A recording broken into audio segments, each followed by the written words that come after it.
What is up? Welcome back to Caden's wonderful channel. I haven't made a video in like almost a year or something like that. Do I have a real reason on why? Heck no. No. I don't have a reason. I just didn't make a video. But I'm back. I'm gonna make a video. Cool.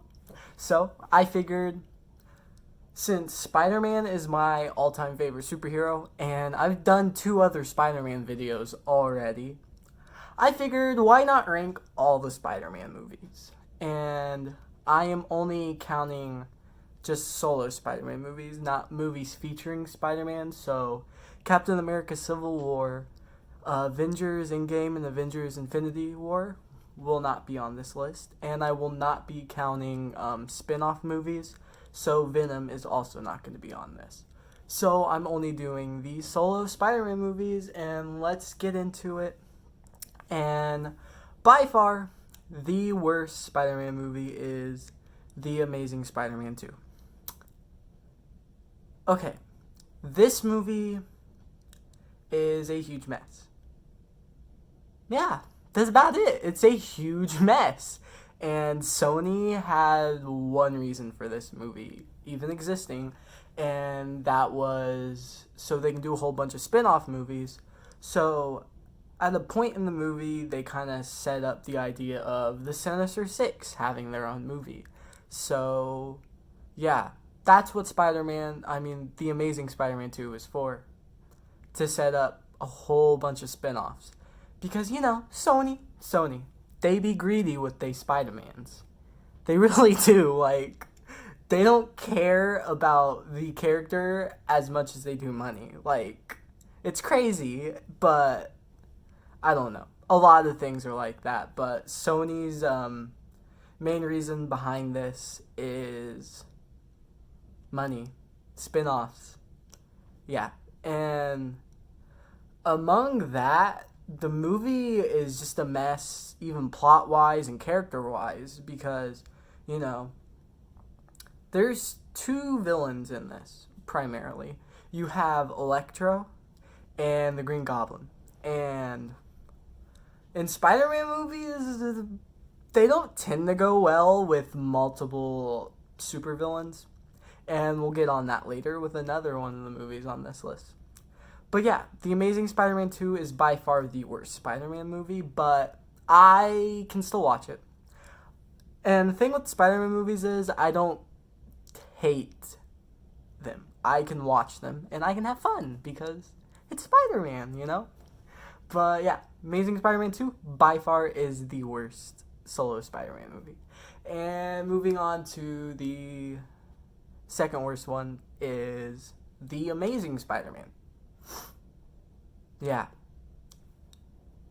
This movie is just the original Spider-Man movie, just updated, and they go into different directions, and this movie just feels so empty.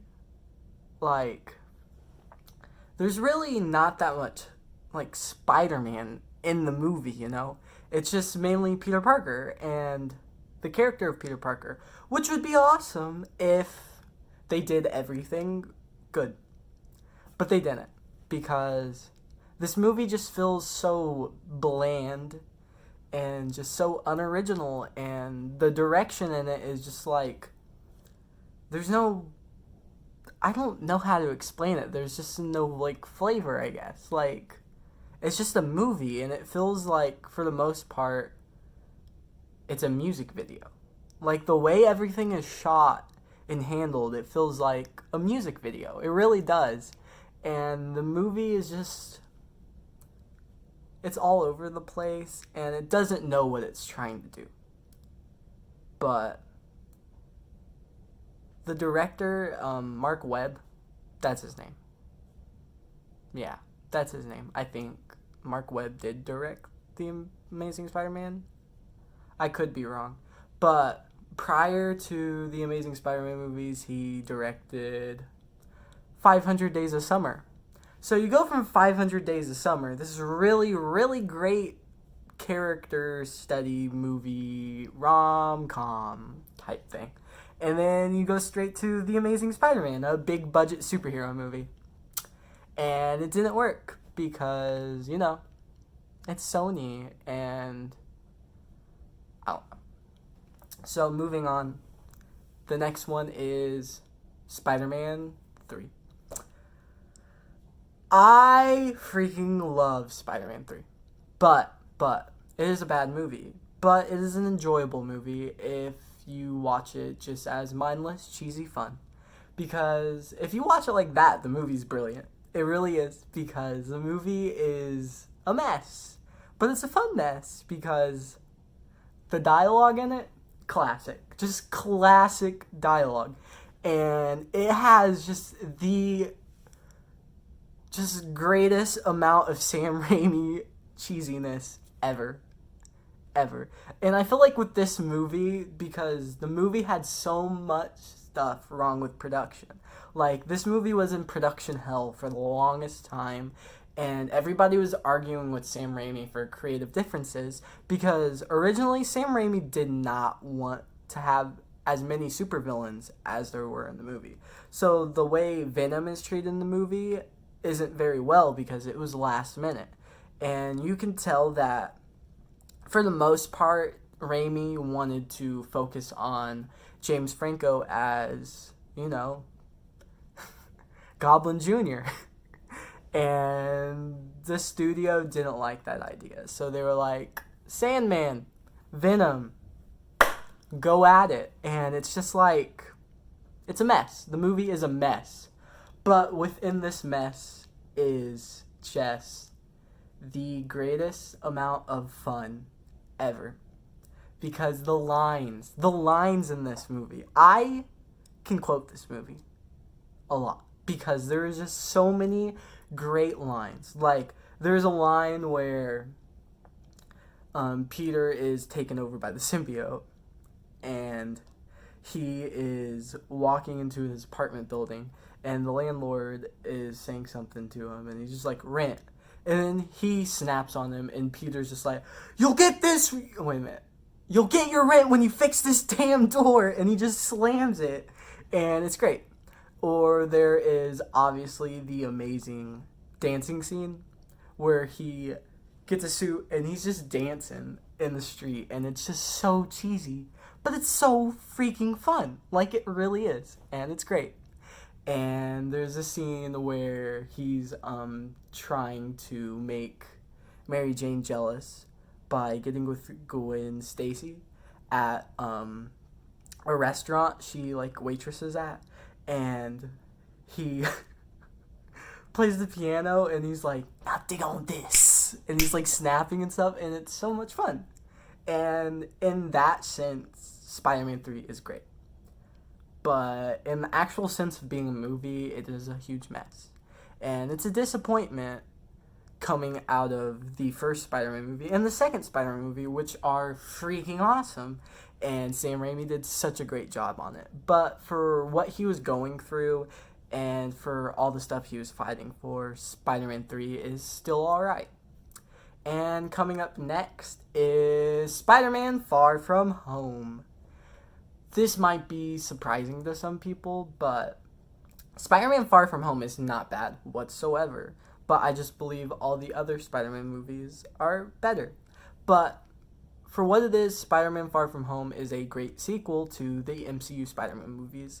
And it is a great follow-up to Avengers Endgame and the character of Peter Parker and all the stuff he had to go through following that. And with that, this movie is fun. Yeah, this movie is fun. It really is. The action is handled very well. The comedy, top notch. The MCU movies, all of them, for the most part, have really good comedy in it. And it adds for a lot of fun in the movies. And it's great. And the villain in it. Mysterio, played by Jake Gyllenhaal. Great villain. Easily one of the best parts of the movie. and it's great. And there is one amazing scene in this movie where Peter is on a jet with Happy, and he's making a suit and stuff, and it's just right there. Happy's just looking at him, and he's like, "That is Tony Stark. That is the next Tony Stark," and it's great the way that is handled, and that is done very, very, very well. And yeah, next is Spider-Man Homecoming. And Spider-Man Homecoming is great. Spider-Man Homecoming was amazing, and it was a great first-time movie for a character. And the way everything is handled is amazing. And I forgot to mention this in Spider-Man Far From Home, but Tom Holland as Spider-Man and Peter Parker is awesome. He is easily the best blend of both. He's a great Peter Parker, and among that, he's a great Spider-Man, which I feel like in all the other movies, you either had one or the other, because Andrew Garfield was a good Peter Parker, but a bad Spider-Man, and Tobey Maguire was a not-so-believable Peter Parker, but his character works in it, but he was an amazing Spider-Man. But then Tom Holland comes, and he's just the best of both worlds, and he's great. And this movie also has another great villain. The thing with these MCU Spider-Man movies is some of the best villains in the MCU. And the villain of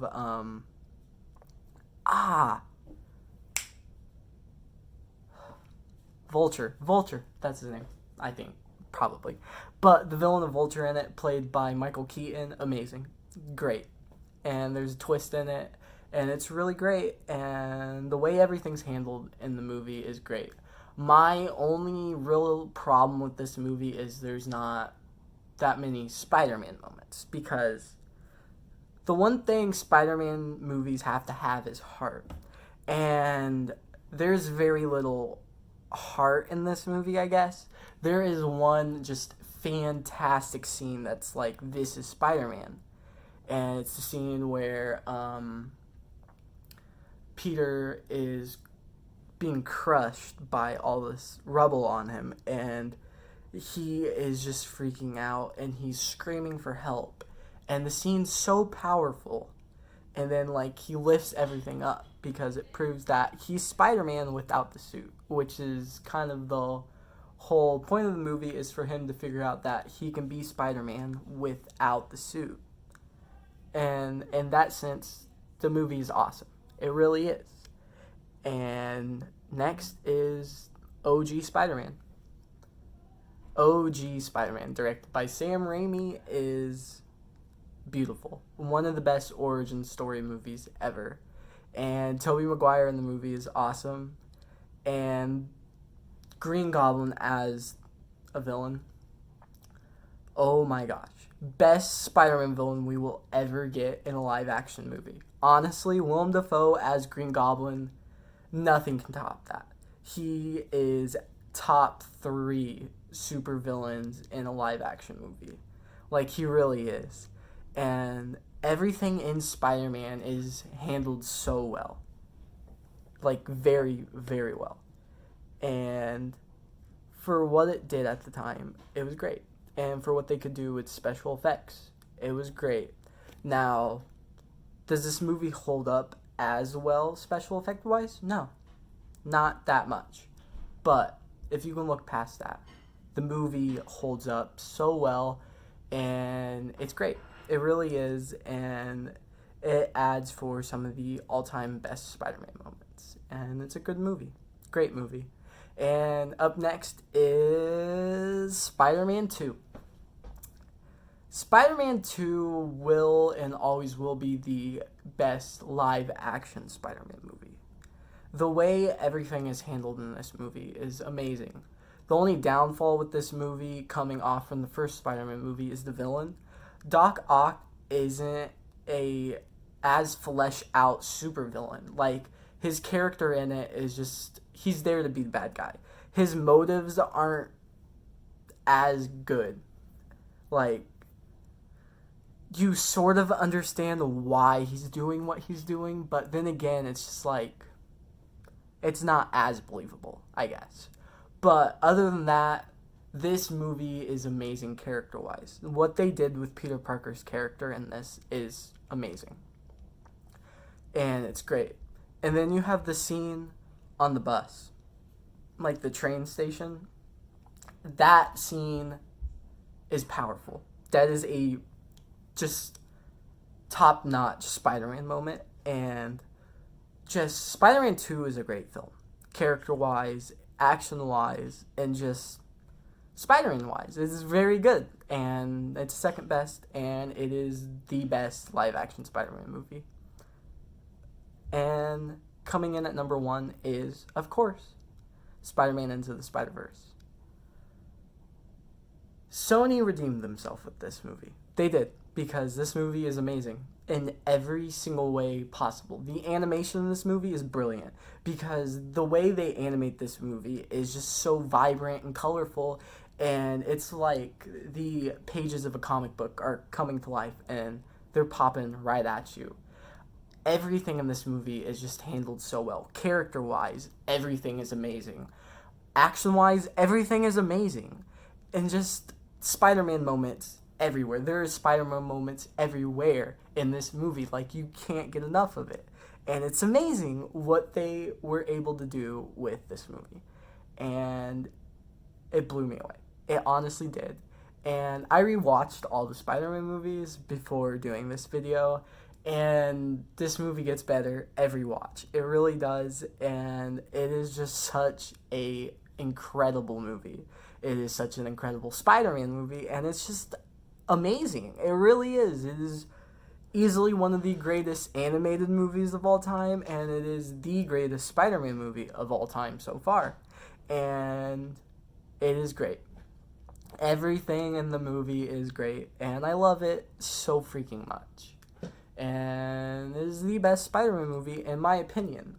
Like, everything in this video is just my opinion. And I don't want you to get mad if my opinion's different than yours, because everybody's going to have a different opinion.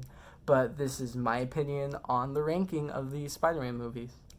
And yeah, thank you for watching, and I am sorry that I was gone for almost a year or something like that, but do I have a reason on why I was gone for so long? No, I really don't. But yeah, it's been Caden. Bye.